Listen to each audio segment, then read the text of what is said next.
I går fejrede vi kvindernes internationale kampdag 100-året for den, men der er stadigvæk steder og områder, hvor kvinder faktisk gerne vil have, at der skal være en forskel på dem og os mænd, og et af dem gælder fodbolden. Her der står jeg med en ny dansk opfindelse, der måske vil revolutionere kvindefodbolden. Det er nemlig en ny fodbold kun for kvinder. Godmorgen og velkommen, Maiken Gitte Martin. Tak skal du have. Du er en af kvinderne bag den her bold. Ja. Hvad er det, der er så særligt ved den? Altså, den er mindre, og den vejer mindre, og den er lidt mere mættet i materialerne. Og i virkeligheden er den skabt til at være perfekt til en kvinde. Den er forskningsmæssigt udregnet til at passe til vores fod og vores vægtstørrelse. Ja, og hvorfor er det, den er det? Altså, hvorfor er det ikke fint nok? Fordi fodbold er jo en sport, der er ens for mænd og kvinder. Hvorfor er det ikke nok at have den samme bold? Altså, man kan sige, vi er mindre i fysikken, så derfor giver det mening på samme måde, som man har gjort i håndbold og basketball, hvor man jo også har tilpasset en bold til kvinder. Så har man bare ikke gjort det i fodbold lige nu, og det gør vi så nu. Og hvad er det, det kommer til at betyde? For man kan sige, at den her bold, den er endnu ikke godkendt på international plan. Det vender vi tilbage til om lidt. Den bliver brugt på dispensation af DBU i Danmark lige pt. Ja. Hvad er det, den betyder for spillet? Altså, den gør det hurtigere. Det er klart sjovere for spillerne at spille.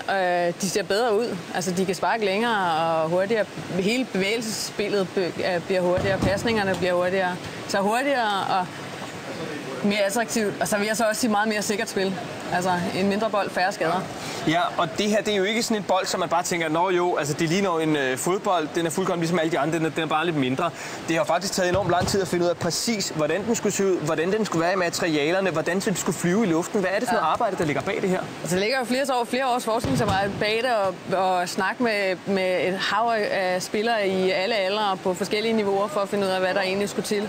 Og så er det meget, kan man sige, udregningsmæssigt, hvor langt er vores skinneben, hvor langt er vores fod, og altså så meget mekanisk regnet ud på den måde også, ikke? Og der står jo altså 2 kvinder hernede, som er i fuld gang med at prøve den, og som faktisk også har prøvet den sådan på deres egne kroppe. Og den ene, det er tidligere landsholdsspiller, der står herovre og taler med Tanne. Får du gode tips, Peter? Ja, jeg får lidt tips af det her rammer, for eksempel. Bettina, du er tidligere landsholdsspiller. Godmorgen og velkommen. Og også godmorgen og velkommen til dig, Nina. Du er måske kommende landsholdsspiller. Måske. Bettina, du har jo altså spillet landsholdsfodbold med den her, som vi alle sammen kender, nemlig en klassisk femmerfodbold. Hvordan er forskellen fra den her og så til den her? Ja, så der er jo tydelig forskel på både vægt og størrelse, og man kan sagtens mærke det, når man spiller med den. Vi kan få meget mere fart på den her, hvilket gør, at spilmulighederne, der bliver mange flere. Man kan lægge en pasning fra kant til modsat bak.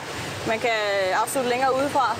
Så vi får mere fart i spillet, som vil gøre det mere attraktivt, både for os spillere, men også for dem, der ser på, tror jeg. Så. Og Nina, du er 16 år, og du har været plaget af skader, ligesom rigtig mange andre kvindelige fodboldspillere igennem din karriere, og du er en af de bedste her i landet, og alligevel så har der været risiko for, at vi ville miste dig, inden du faktisk blev så god, at du kunne nå at komme på landsholdet på grund af skader. Og det er på grund af den der store bold. Hvorfor er det, at den giver dig og dine kollegaer skader? Jamen, den er jo bare for tung. Den passer ikke til kvinders bygning. Man kan ikke, hvis man spiller, kan man ikke skyde lige så langt med den. Og med sådan en der bold kan man så tænke mere over at placere. Og det gør selvfølgelig en stor forskel på spillet. Og du har spillet med den her i et års tid, og før det, der fik du altså som sagt masser af skader. Hvad har det betydet for dig, at du har skiftet til den her?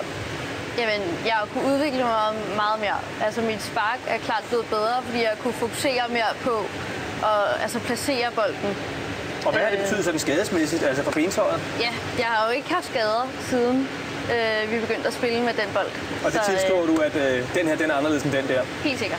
Og lad os så lige prøve at se i praksis, hvad det er, den kan. Fordi her der har vi jo altså en målemaskine, og den måler farten på skuddet. Og Peter, hvis vi lige låner 5'eren her. Nina, kan du så ikke lige prøve at være vores prøveklud? Prøv lige at losse den der alt, hvad du kan, og så lad os se, hvad den kommer op på. 65,7 km/t. Og så tager vi den nye bold, og så lad os få det los med den. 74,7. Så der var altså lige lidt forskel der. Den her, den blev lidt hurtigere. Og nu vil jeg lige, inden vi lader dig prøve, Peter, spørge dig, Maiken. Det her, er det så ikke snyd? Altså, nu får pigerne lige pludselig en fordel i forhold til mændene. Ja, de får vel i virkeligheden de samme betingelser. Fordi femmeren passer vel egentlig meget godt, tænker jeg, at nogen har regnet den ud, passer meget godt til mændene. Og så har vi bare, kan man sige, mekanisk regnet ud, hvad passer egentlig godt til kvinderne. Så jeg tænker, at det er egentlig fornuftig ligestilling. Ja, og det der rent faktisk sker, det er så også, at man har regnet det sådan nogenlunde ud, at kan man sige, den fordel kvinderne får ved at bruge den her bold, det betyder, at de faktisk bare kan sparke lige så hårdt som mændene kan, men med deres større bold. Ja, fuldstændig. Og Peter, lad os lige se, hvor langt du kan komme op med den der. Nu kommer jeg op på 74,7. Kommer jeg under pres her jo, men det er jo også en kommende landsholdsspiller jo, ikke? Altså, det er jo det, vi har. 82,2. Nej, det var flot. Men Peter, så prøv lige at tage den lille der, og så lad os se, hvor højt du kan få hugget den. Ja, der vil jeg slet ikke ramme. Og der kan man faktisk allerede se, at der skete noget her, da Peter han skiftede bold. Nej, lige præcis. Men jeg skulle lige sige, fordi en ting er det her med, at den store bold måske ikke passer til pigerne, men når man spiller fodbold meget, så oplever man faktisk også tit, hvis man får en bold, der er for lille, at der sker det jeg lavede her, nemlig at man kommer til at ramme den for højt oppe. Så rammer du den også forkert på. Jeg rammer den lidt forkert, så det er ikke helt forkert det der med, at der godt kan være bolde, der hvad skal man sige, ikke passer til hinanden. Og Bettina, nu står du jo altså så med den her, som du så desværre ikke fik lov til at spille med helt så meget som landsholdsspiller. Hvis jeg lige trækker dig lidt frem i lyset her. Hvad tror du sådan, det kommer til at betyde for kvindefodboldens popularitet, hvis nu den her den bliver godkendt? Jamen altså, jeg tror jo på, at ved at man øger hastigheden i spillet og skaber flere spilmuligheder, at vi kan gøre det endnu mere attraktivt at se på. Og forhåbentlig så kan vi måske få lidt mere medieinteresse og interesse fra sponsorer osv., som kan være med til at fremme kvindefodbold. Det håber i hvert fald. Ja, Maiken, det her det er jo altså ikke kun et håb om at få udbredt den her bold til et par provinsklubber sådan på Sjælland og i Jylland. Den her, den skal internationalt. Hvad er planerne med den? Altså planen lige nu, det er, ligesom jeg siger, nu har vi tilladelse til at spille med den i alle U18-rækkerne i Danmark, og det er selvfølgelig, at vi skal op på seniorplanet også på en fornuftig måde, for det er femmerbolden, vi vil af med i kvindefodbold. Den passer simpelthen ikke til os. Og så har vi snakket med det skotske og det svenske og det norske og det tyske fodboldforbund, og har nogle snakke rundt omkring i forhold til, hvordan vi får implementeret bolden rundt i deres forbund. Og så har vi haft den første rigtig seriøse, fine snak med FIFA, som viser sig at være mindre pamperagtig, tror jeg, end jeg havde forventet. Meget progressiv faktisk i hele den der snak om en bold til kvinder. Ja, så kan det jo altså være, at den her den kommer til at ligge på pletten, når der bliver spillet VM for kvinder. Tusind tak for besøget, og held og lykke med det. Og Bettina, vi skal også lige se en tidligere landsholdsspiller låse til den. Skal vi ikke det? Kom så. Giver du den en over nakken?